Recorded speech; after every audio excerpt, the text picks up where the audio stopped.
Oke, dan ijazah ini diserahkan atau ditemukan polisi dalam penggeledahan?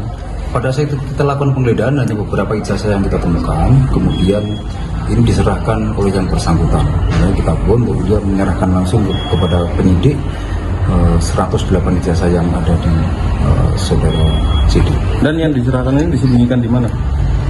Ya, di rumahnya juga.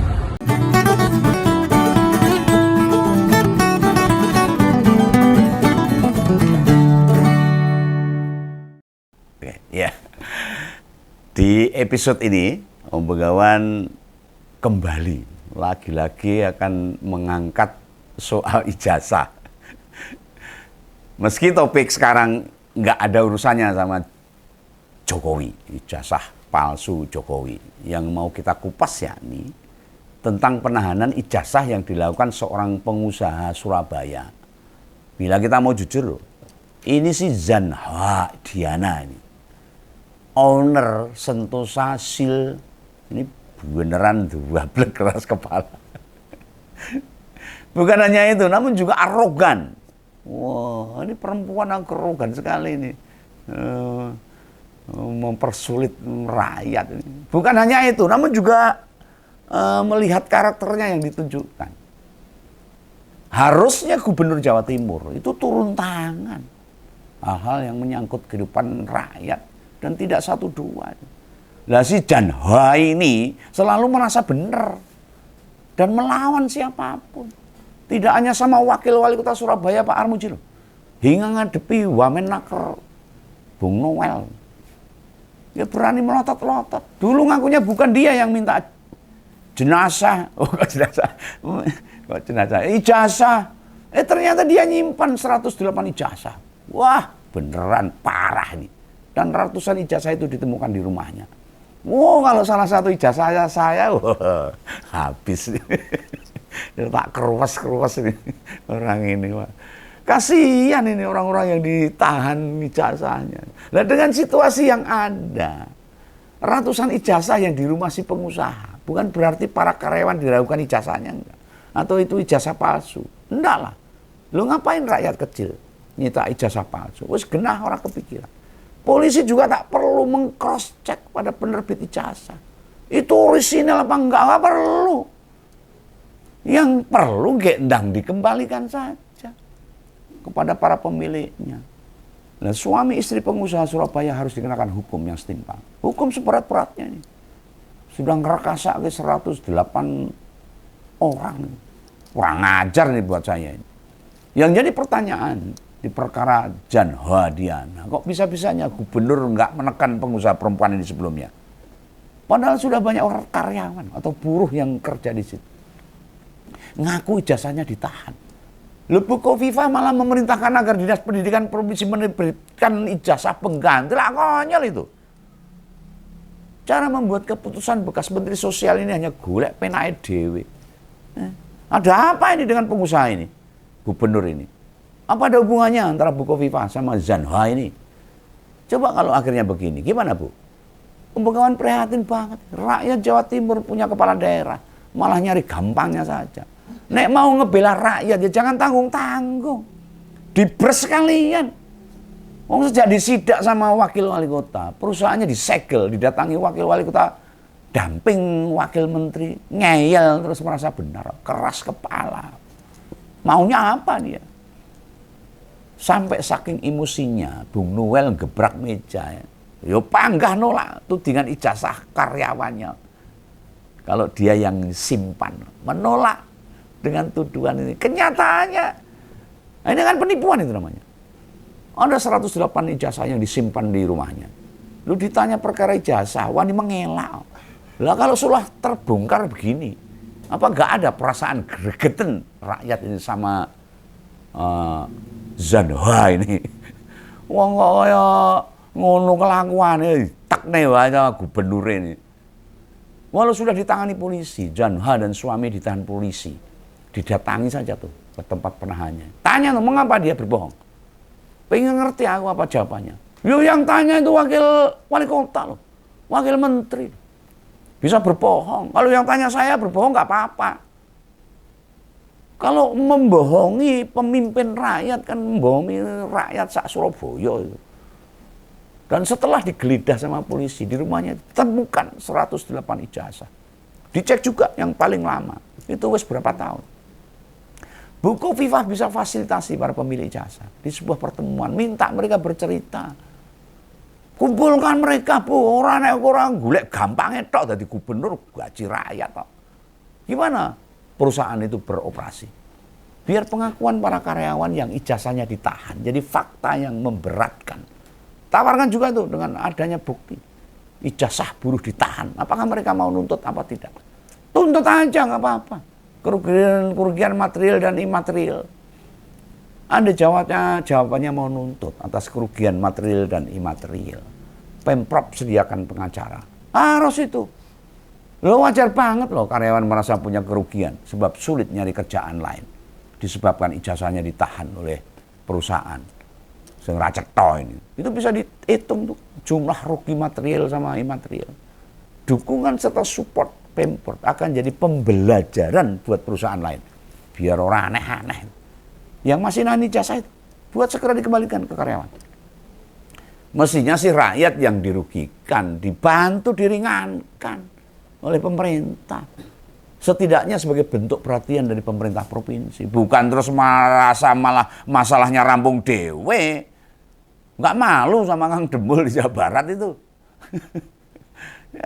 Masalah tukang cilok.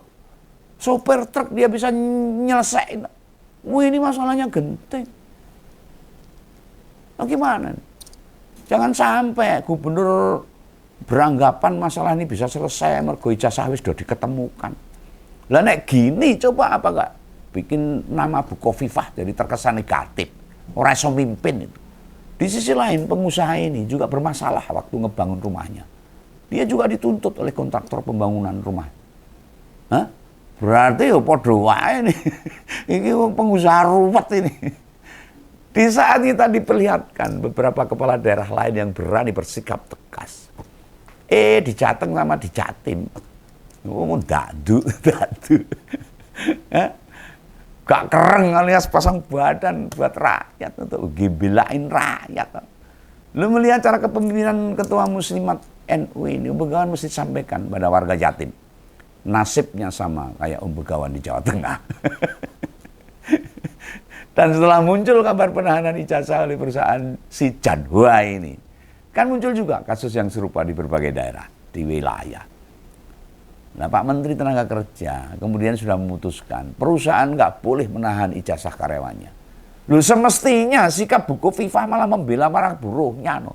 Orang bela para pengusaha. Ada apa? Bukan membiarkan pengusaha bertindak sewenang-wenang. Kan ceritanya di perusahaan Sentosa Sil ini ijazah yang melamar gawean jadi jaminan biar buruh gak aneh-aneh. Loh, saya aneh-aneh malah ownernya sendiri ya. Ini kan konyol ini. Tapi itu kan sikap yang tidak semestinya. Namanya orang cari kerja buat dapat nafkah untuk penghasilan. Gak mungkin karyawan mau sembrono bekerja. Ada beberapa bekas karyawan di Sentosa Sil ikut waktu kedatangan Pak Wamen. Tetapi si Zan itu, keranjingan ini. Ini wanita ini keranjingan. Penak wae nyaur ya. Bukan dia yang nerima ijazah pas diserahkan itu. Lah ya iyalah. Namanya bos tinggal nyuruh anak buahnya. Dialah yang bagian ngurus penerimaan karyawan ya wis metu.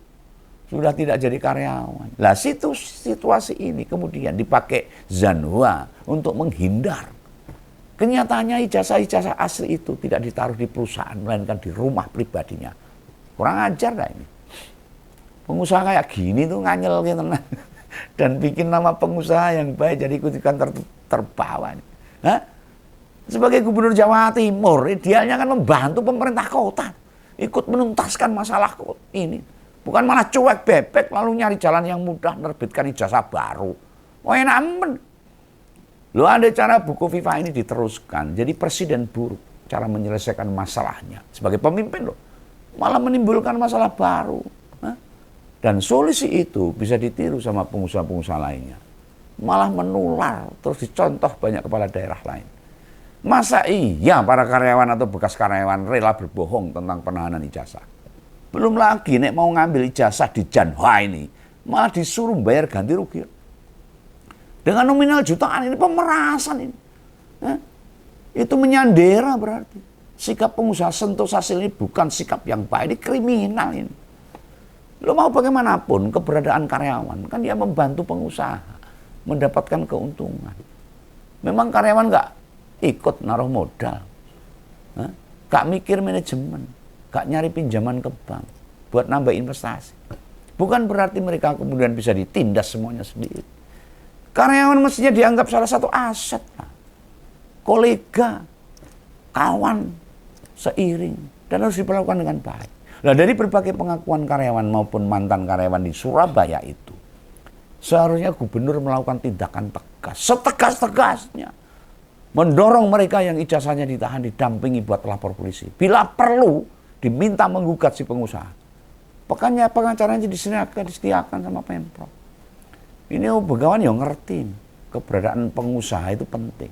Punya kontribusi bagi pemerintah. Membantu memutar roda perekonomian. Hanya caranya tetap tidak boleh melanggar hukum dan aturan. Mau bagaimanapun, bagi karyawan ijazah asli itu dokumen penting loh. Statusnya sama persis kayak KTP, KK, SIM yang tidak boleh ditahan. Lawang yang sono aja ditanya ijazah aslinya aja marah-marah. Begitu pentingnya ijazah. Lah ini malah ditahan sama perusahaan. Kurang ajar. Apa gubernur tidak mencermati perkembangan kasusnya PT Sentosa sewaktu disegel sama pemerintah kota Surabaya. Mereka nekat loh melanjutkan operasi perusahaan diam-diam. Alasannya menyalakan lampu. Rupanya nekat tetap beroperasi. Tidakkah itu mencerminkan usaha yang tidak mau taat pada pemerintah? Jangan mudah tergiur lah, atau merasa kasihan dengan pengusaha-pengusaha nakal dan bandel. Yang akunya lagi sepi order, omsetnya turun dan sebagainya. Loh, setiap masalah yang muncul, dicari solusinya terbaik. Tapi tentu tidak dengan cara menahan ijazah karyawannya. Gak ada sangkut pautnya antara produktivitas atau orderan usaha dengan ijazah-ijazah karyawannya. Kan para karyawan yang melamar itu pasti nyerahkan alamat yang jelas. Bila si karyawan mau aneh-aneh, pengusaha juga bisa menuntut karyawan juga. Tidak ada alasan yang rasional yang masuk akal buat pengusaha meminta ijazah asli untuk ditahan perusahaan. Paling banter manfaatkan ijazah itu dibawa ke pabrik buat memastikan saja apakah ada kesesuaian dokumen pelamar yang fotokopian dengan dokumen aslinya. Itu saja. Itu pun pas awal si pekerja mendaftar loh. Setelah itu tidak diperlukan lagi ijazahnya. Diperlukan kerjanya, bukan ijazahnya. Tak ada alasan yang masuk akal. Yang bisa dipahami atau bisa kita ngerteni. Kenapa perusahaan mesti nahan ijazah asli karyawannya? Mencuatnya kasus itu justru mestinya dimanfaatkan Bukoviva sebagai gubernur Jawa Timur buat melakukan sweeping ke semua perusahaan yang ada di Jawa Timur. Ada yang melakukan hal yang sama enggak? Loh, seharusnya ini jadi momentum yang baik loh buat Bukoviva, buat membenahi sistem yang dijalankan semua perusahaan. Memang kalau ijazahnya ditahan, karyawannya kerja lebih bagus. Kan ya enggak tuh, sama aja loh. Apa yang terjadi di Jawa Timur? Sudah direspon secara baik oleh Kementerian Tenaga Kerja yang mengeluarkan kebijakan. Tidak boleh ada lagi menahan ijazah. Lah, Bukoviva dan semua kepala daerah di seluruh Indonesia harus menindaklanjuti kebijakan Menteri Tenaga Kerja ini. Apalagi nek nyimpan ijazah di kantor, itu rawan banget loh. Rawan, hilang, rusak, banjir, kebakaran, lah terus gimana? Ini bukan mendoakan yang buruk, tapi justru jadi pengingat. Segera kembalikan semua ijazah itu. Di pemerintahan saja, di BUMN, di perusahaan internasional, gak ada yang namanya ijazah asli ditahan sama pemberi kerja. Bahkan yang digaji hingga puluhan atau ratusan juta, gak ada tuh ijazahnya ditaruh di kantor. Jadi kita tunggu. Apakah kebijakan pemerintah pusat segera dijadikan senjata para kepala daerah turun ngecek, memvalidasi bahwa di wilayah mereka tidak ada perlakuan penahanan ijazah. Dan Begawan harus mendorong jika ada teman, saudara, tetangga, sahabat, apalagi ngalamin sendiri, harus berani bersuara. Minimal datangi kantor, diminta baik-baik. Tunjukkan berita tentang Menteri Tenaga Kerja yang melarang ijazah karyawan ditahan. Kalau diminta baik-baik saja nggak dikembalikan, ya ajak buruh yang lain sama-sama minta. Nek tetap belum diberikan, adukan saja pada Disnaker setempat. Nek isih ngeyel ya wis lapor polisi saja, di demo. Hah? Ini konyol ini pengusaha ini. Ini saya bukan provokasi, ini buat masyarakat agar berani untuk mempertahankan harga diri kita sebagai rakyat bangsa Indonesia memiliki negara ini. Gitu ya. Salam Bengawan, salam Ngompol, jangan salah paham, jangan lupa subscribe. Dadah.